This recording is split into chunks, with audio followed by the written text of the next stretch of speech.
मोदी जी की जिंदगी के अनजान रहस्य जो आपने कभी नहीं सुने होंगे। दुनिया के सबसे बड़े लोकतंत्र के प्रधानमंत्री और दुनिया के सबसे ताकतवर नेता नरेंद्र मोदी आज के समय में दुनिया के सबसे लोकप्रिय नेता बन चुके हैं।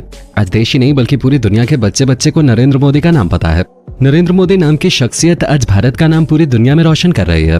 नरेंद्र मोदी जहाँ भी जाते हैं वहाँ पे लोग बस मोदी जी की धुन रटने लगते हैं।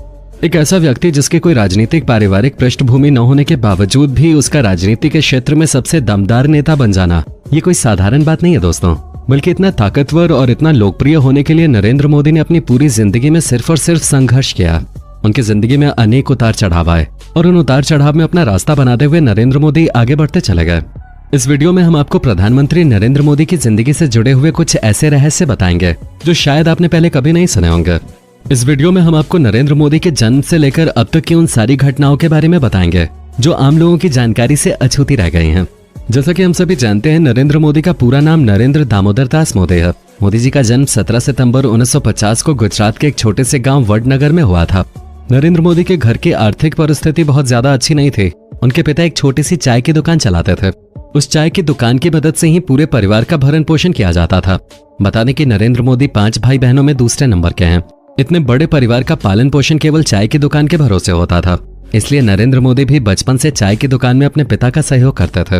वो रोजाना अपने स्कूल और अपनी पढ़ाई पूरी करने के बाद बचा हुआ समय अपने पिता के साथ चाय की दुकान को संभालने में बिताते थे। परिवार को आर्थिक तौर से चलाने के लिए न सिर्फ मोदी जी के पिता दामोदर दास मोदी बल्कि मोदी जी की माँ हीराबेन भी लोगों के घर में जाकर बर्तन मांजने का काम किया करते थे। इस बात की जानकारी खुद मोदी जी ने एक सार्वजनिक मंच पे दी थी। बता दें कि नरेंद्र मोदी की प्राथमिक शिक्षा अपने गाँव के स्कूल से ही पूरी हुई। स्कूल में नरेंद्र मोदी एक एवरेज विद्यार्थी थे, लेकिन एक्स्ट्रा करिकुलर एक्टिविटीज में नरेंद्र मोदी बढ़ चढ़कर हिस्सा लेते थे। उन्हें बचपन से ही एक्टिंग करने का काफी शौक था, इसलिए स्कूल में होने वाले अलग अलग पथनाट्य कार्यक्रमों में नरेंद्र मोदी हिस्सा लेते थे और उसमें इनाम भी जीतते थे।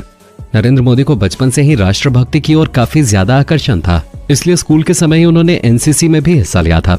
सोशल मीडिया पर कई बार एनसीसी का ड्रेस कोड पहने छोटे नरेंद्र मोदी की तस्वीर वायरल होती रहती है।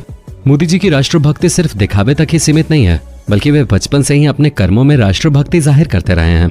साल 1962 में जब भारत और चीन के बीच युद्ध हुआ था, तो उस समय जो सैनिक चीन से लड़ने के लिए गुजरात से होकर गुजर रहे थे, उन सैनिकों को चाय पिलाने का काम मोदी जी ने किया था। इतना ही नहीं बल्कि साल 1965 में जब भारत और पाकिस्तान के बीच युद्ध हो गया, तो जो सैनिक गुजरात से होकर ट्रेन से गुजर रहे थे, उन सैनिकों की भी चाय पानी की व्यवस्था करने का काम मोदी जी ने किया था।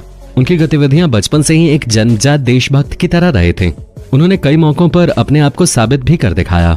मोदी जी न केवल देशभक्त थे, बल्कि बचपन से ही वो काफी ज्यादा धार्मिक भी हैं। उनका झुकाव हमेशा से ही साधु संतों की तरफ रहा है। बचपन से ही उन्होंने सपना देखा था कि वो एक दिन सन्यासी बनेंगे। सन्यासी बनने के लिए उन्होंने कई बार कोशिशें भी की, लेकिन कई वर्षों तक देश के बड़े बड़े मठों और मंदिरों का दौरा किया। बताया जाता है कि मोदी जी कुछ साल तक हिमालय में गुप्त रूप से रहे थे। हालांकि उस समय उन्होंने वहां जाकर कौन सी तपस्या की, इस बारे में कोई नहीं जानता। खुद नरेंद्र मोदी जी भी उनकी हिमालय यात्रा के बारे में जिक्र करने से कतराते हैं। मोदी जी का सन्यासी बनने का सपना तो पूरा नहीं हो सका, लेकिन अपनी सार्वजनिक जिंदगी को उन्होंने राष्ट्रीय स्वयंसेवक संघ के माध्यम से पूरा करने का निश्चय किया। जब मोदी जी सिर्फ 8 साल के थे, तब से उन्होंने राष्ट्रीय स्वयंसेवक संघ की शाखाओं में जाना शुरू कर दिया था। जानकारी के मुताबिक उस समय गुजरात के राष्ट्रीय स्वयंसेवक संघ के तत्कालीन प्रांत प्रचारक लक्ष्मण राव ईमानदार थे। बताया जाता है कि श्री लक्ष्मण राव ईमानदार ने ही नरेंद्र मोदी को बाल स्वयंसेवक के रूप में शपथ दिलाई थी। नरेंद्र मोदी संघ से इतनी आत्मीयता के साथ जुड़ गए थे कि वे नियमित रूप से शाखा में जाते थे। रोजाना अपनी चाय की दुकान संभालना और शाखा में जाना ये मोदी जी का नियमित क्रम बन चुका था। इसी बीच उन्होंने देश के अलग अलग हिस्सों में घूमकर साधु संतों से मुलाकात करने के बारे में सोचा और बेल्लूर मठ समेत देश के कई सारे मठों का दौरा किया। हालांकि उनकी किस्मत में कुछ और ही लिखा था, इसीलिए कुछ साल बाद वे वापस गुजरात लौट आए और अहमदाबाद में अपने बड़े भाई के साथ रेलवे स्टेशन पे चाय की दुकान चलाने लगे। नरेंद्र मोदी उस समय 18 साल के हो चुके थे और उनकी मां ने उनका विवाह बनासकांठा की रहने वाली यशोदाबेन के साथ करवा दिया। मोदी जी की शादी को लेकर हमेशा से रहस्य बना हुआ है। कुछ लोग कहते हैं कि मोदी जी ने शादी के तुरंत बाद ही घर छोड़ दिया था और वे राष्ट्रीय स्वयंसेवक संघ के प्रचारक बन गए थे। लेकिन कुछ लोग कहते हैं कि मोदी जी ने शादी के बाद 3 साल यशोदाबेन के साथ बिताए थे। हालांकि इस बात में कोई सच्चाई नहीं है। नरेंद्र मोदी ने शादी होने के तुरंत बाद ही अपना घर छोड़ दिया था और वे राष्ट्रीय स्वयंसेवक संघ के पूर्णकालिक प्रचारक बन गए थे। प्रचारक रहते हुए उन्होंने अपना काफी लंबा समय अहमदाबाद के संघ कार्यालय में ही बिताया। संघ कार्यालय में रहते हुए वे कार्यालय की साफ सफाई सहित कार्यालय के सभी छोटे बड़े काम किया करते थे। रोजाना सुबह उठकर कार्यालय की साफ सफाई करना और फिर कार्यालय के स्वयं सेवकों के लिए चाय नाश्ता बनाना ये नरेंद्र मोदी का रोजाना का काम था।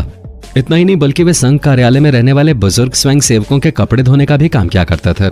नरेंद्र मोदी वरिष्ठ प्रचारकों के लिए रेलवे और बस के रिजर्वेशन का भी काम संभालते थे। राष्ट्रीय स्वयंसेवक संघ के प्रचारक के तौर पर मोदी जी ने कई वर्षों तक सक्रिय रहकर काम किया। इसी बीच साल 1975 का वो दौर भी आया जब पूरे देश में तत्कालीन प्रधानमंत्री इंदिरा गांधी के द्वारा इमरजेंसी लगा दी गई। आपातकाल के दौरान जो कोई भी सरकार के विरुद्ध आवाज उठाता था उसे तुरंत जेल में डाल दिया जाता था। ऐसे में राष्ट्रीय स्वयंसेवक संघ और उस समय के जनसंघ के नेताओं को चुन चुनकर जेल में डालने का अभियान चलाया जा रहा था। ऐसे में नरेंद्र मोदी ने वेश बदलकर सत्ता के खिलाफ ग्राउंड लेवल पे आंदोलन छेड़ रखा था।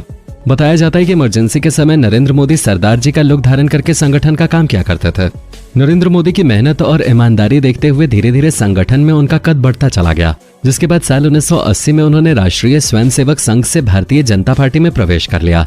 एक बात और गौर करने वाली है कि नरेंद्र मोदी के सच्चे और पक्के दोस्त कहे जाने वाले अमित शाह भारतीय जनता पार्टी में नरेंद्र मोदी से सीनियर नेता हैं। यानी कि अमित शाह ने साल 1979 में ही भारतीय जनता पार्टी में सक्रिय कार्यकर्ता के रूप में प्रवेश किया था। यानी अमित शाह भाजपा में नरेंद्र मोदी से 1 साल सीनियर हैं। भारतीय जनता पार्टी में आने के बाद भी नरेंद्र मोदी अपने उसी पैशन के साथ काम करते थे। नरेंद्र मोदी का हमेशा से ही ग्राउंड लेवल पर रहकर संगठन को मजबूती देने का काम करना काफी पसंद था। यही कारण है कि साल 1985 में जब गुजरात विधानसभा चुनाव हुए तो लंबे अरसे से चली आ रही कांग्रेस की सत्ता को उखाड़ फेंकने का काम भारतीय जनता पार्टी ने किया और गुजरात में पहली बार भारतीय जनता पार्टी पूर्ण बहुमत से सत्ता में आई।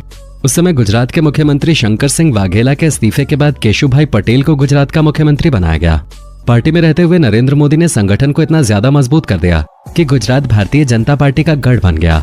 इसी बीच साल 1990 का वो दौर भी आया जब अयोध्या में राम जन्मभूमि का आंदोलन अपने चरम पे पहुंच चुका था। भारतीय जनता पार्टी के सबसे बड़े नेता लालकृष्ण आडवाणी सोमनाथ से अयोध्या तक रथ यात्रा निकालने वाले थे और इस रथ यात्रा का आयोजन करने की पूरी जिम्मेदारी नरेंद्र मोदी के कंधों पर डाली गई थी। नरेंद्र मोदी ने इस रथ यात्रा का आयोजन इतने सही और सटीक तरीके से किया कि पूरे देश में राम जन्मभूमि आंदोलन अपने चरम पे पहुंच गया और पूरा देश जय श्री राम के नारों से गूंज उठा। इस रथ यात्रा के बाद नरेंद्र मोदी की तरफ बीजेपी के केंद्रीय नेताओं का रुख बढ़ता गया और पार्टी में उनकी हैसियत और भी ज्यादा बढ़ती चली गई। नरेंद्र मोदी की पार्टी के प्रति निष्ठा, मेहनत और लगन को देखते हुए साल 2001 में उन्हें गुजरात के मुख्यमंत्री का जिम्मा दे दिया गया। नरेंद्र मोदी को मुख्यमंत्री बने हुए 1 साल भी नहीं बीता था कि साल 2002 में गुजरात में एक ऐसा बड़ा कांड हो गया जिसके लिए आज तक नरेंद्र मोदी के ऊपर कीचड़ उछाला जाता है। फरवरी 2002 में गुजरात में काफी बड़ा दंगा हो गया। ये दंगा गुजरात के गोधरा में साबरमती एक्सप्रेस में जिंदा जलाए गए 59 कार सेवकों के लिए आक्रोश के तौर पे हुआ था, जिसके लिए विपक्ष हमेशा नरेंद्र मोदी को दोषी ठहराता है। 26 मई 2014 के दिन नरेंद्र मोदी ने देश के 15वें प्रधानमंत्री के तौर पर शपथ ग्रहण की। नरेंद्र मोदी जैसा करिश्माई नेता भारत के पास होना अपने आप में बहुत बड़ी बात है। नरेंद्र मोदी के बारे में एक और बात कही जाती है कि वो आज तक कोई भी चुनाव नहीं हारे। उन्होंने जिस किसी चुनाव को लड़ा उस चुनाव में भारी बहुमत के साथ जीत हासिल की। दुनिया में शायद ही कोई ऐसा नेता होगा जिसके नाम पर ऐसा रिकॉर्ड कायम हो।